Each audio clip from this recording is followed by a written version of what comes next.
big story on India First. 1,000 years after Mehmood of Ghazni's first attack and 7.5 decades since its post-independence revival, the Somnath Temple is once again at the heart of India's conversation and politics. Prime Minister Narendra Modi has hailed the Somnath Temple as a timeless symbol of the Bharatiya spirit, of India's spirit. He's praised it for its endurance and, of course, Sardar Patel's role in its restoration. He did take a jibe also at independent India's first Prime Minister, Pandit Jawaharlal Nehru's response in 1951. The Congress, however, accuses the BJP of politicizing history, claiming Nehru is being used to score contemporary political points. The temple, we know, is more than just a pilgrimage.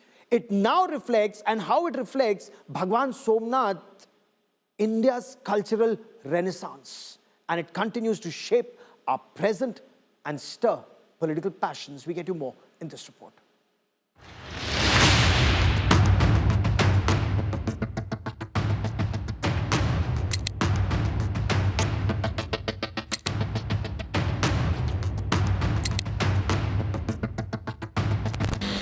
History, politics, and the battle of narrative.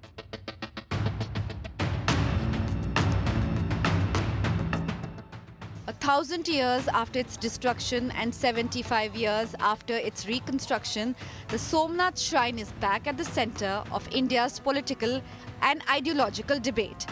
As the country marks 1,000 years since Mehmood of Ghazni's first attack, history is back in focus, reopening old debates over faith, secularism, and nationhood. Located at Prabhas Patan near Veraval in Gujarat, Somnath is believed to be the first among the 12 Jyotirlings of Lord Shiva.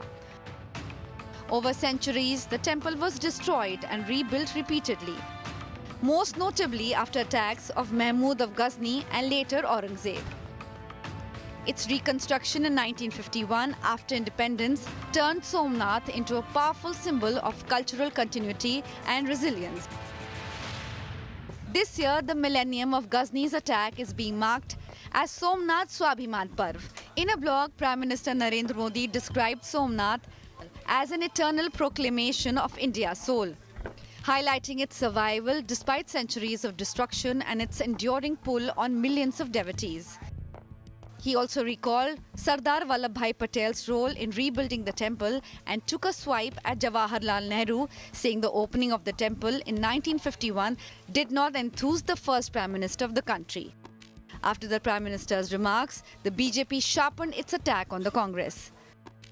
Pandit Jawaharlal Nehru की discovery of India. वो कहते हैं Mahmood was far more a warrior than a man of faith. Like many other conquerors, he used to exploit the name of religion for its conquest. India was to him just a place from which he could earn the treasures and material. यानी वो कोई धार्मिक उन्मादी नहीं था. वो तो पैसा कमाने के लिए आया था और उसके लिए भारत में आकर सिर्फ पैसा प्राप्त करना ही उसका उद्देश्य था. The Congress says the BJP repeatedly invokes Nehru from political gain and has claimed that the Saffron Party is diverting attention and such remarks. जितनी नेहरू जी की गलतियां हों, जितना गाली देना हो, इकट्ठा कर ले. एक ही दिन में, 2 दिन में, 4 दिन में वो सारा गुस्सा, सारा जितना वो है भड़ा से निकाल दे. उसके बाद में देश का विकास करे. यही मैं मोदी जी से कहूंगा. दिल्ली में आप भी इसी जहरीली हवा में सांस ले रहे हैं. अंकिता भंडारी को न्याय को लेकर लोग सड़कों के ऊपर उतरे हैं. ट्रंप भारत के प्रधानमंत्री को अपशब्द की तरह से बातचीत कर रहे हैं. इंदौर में बच्चे पानी पीने से मर रहे हैं. इस सब पे प्रधानमंत्री को लिखना चाहिए. इस सब पे प्रधानमंत्री की क्या ड्यूटी बनती है, क्या उनका नैतिक फर्ज है, इस पे उनको बोलना चाहिए. At its core, the Somnath debate reflects two different ideas of secularism. The BJP sees it as civilizational pride and cultural revival, while the Congress stresses strict state neutrality to avoid communal divisions. Today, as political narratives collide, the temple stands as a reminder that India's past continues to shape its present and influence the debate over its future. Bureau Report, India Today.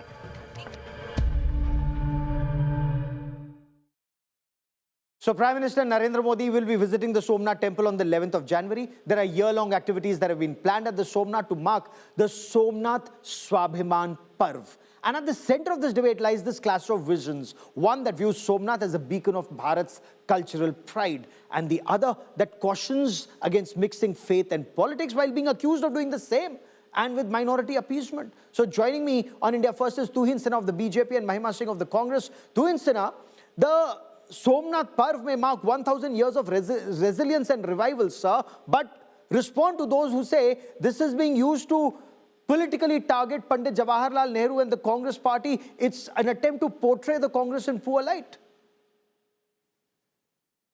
Good evening, Gaurav. Good evening, everybody. Facts cannot be denied. As Prime Minister Narendra Modi has very clearly stated, for us, Somnath, which has the oldest Jyotirling, and in fact, some believe that, the Jyotirling dates back to the time when Bhagwan Krishna actually lived.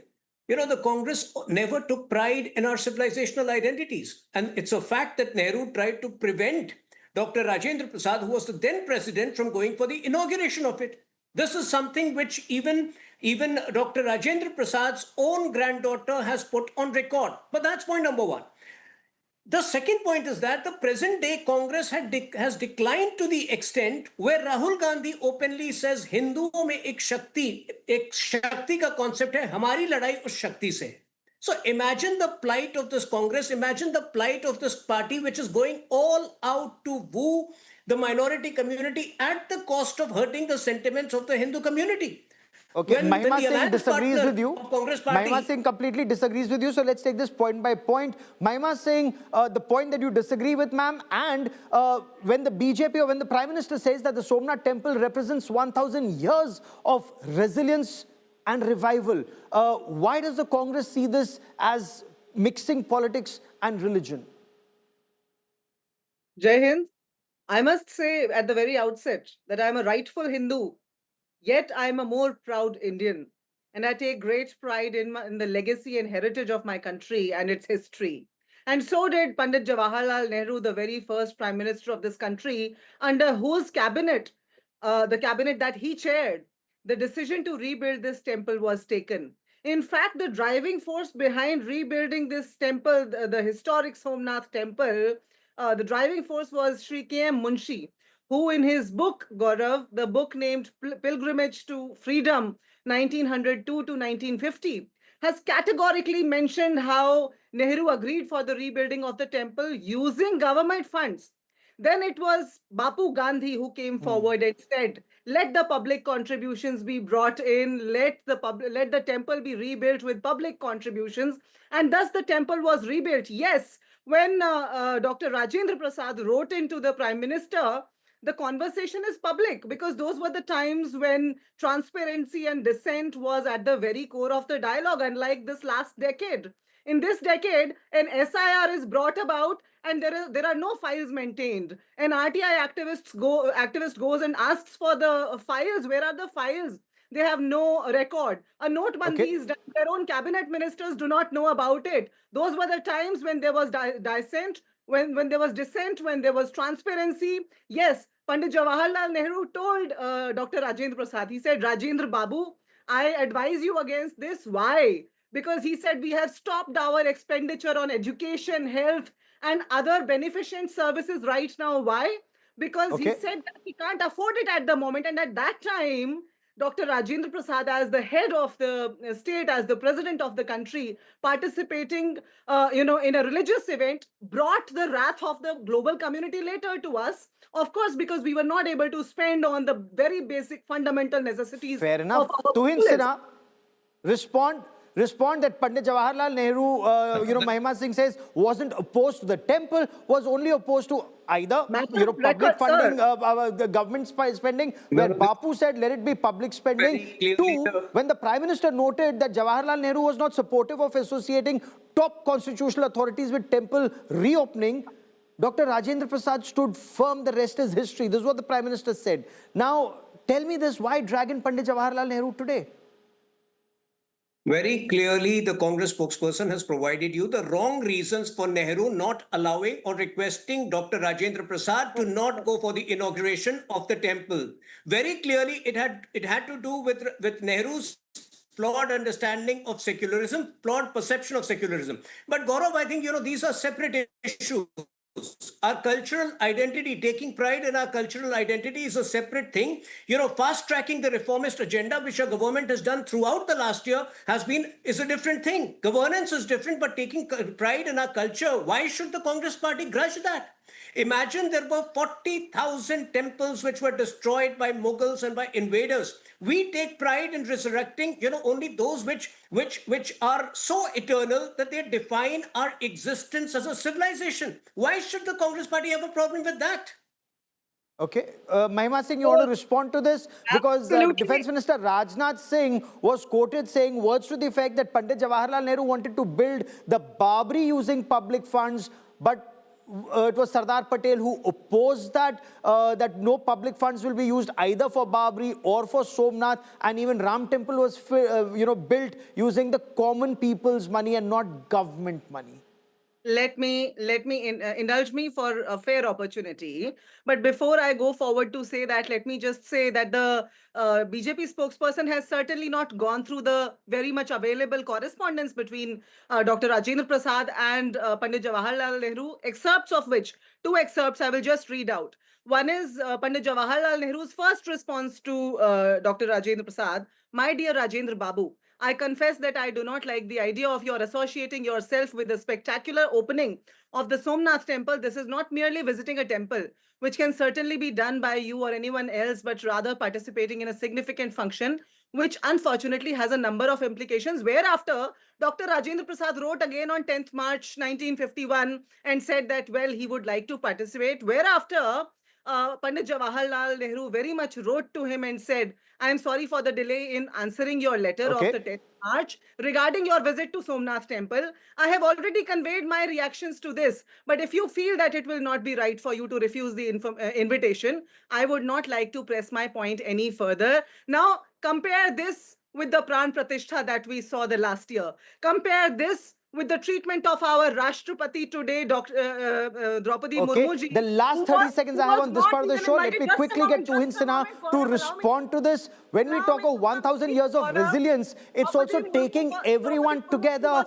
Analysts say that this effort is an attempt to show the Congress as anti-Hindu, sir, which many analysts argue is incorrect.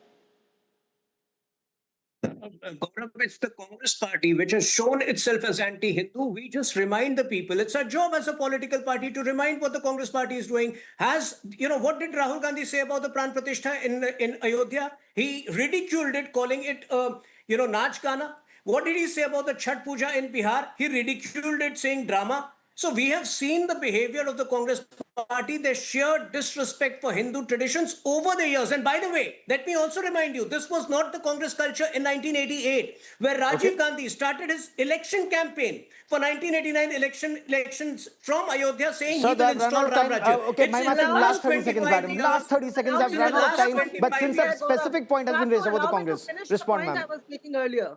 You have to allow me to finish the point I was making earlier. You see, the BJP spokesperson is speaking, without any idea of what India. I have just two questions of the BJP spokespersons to ask. I want to ask him, why was Draupadi Murmu ji not invited to the inauguration of Central Vista, which was done twice? Also, I want to ask. So unrelated to today's show specifically, and I've run out of time. I've run out of time today, but perhaps in the days and weeks ahead, when this becomes a talking point, we will revisit this story. Mahima Singh and Tuhin Sinha for joining me here. Many thanks.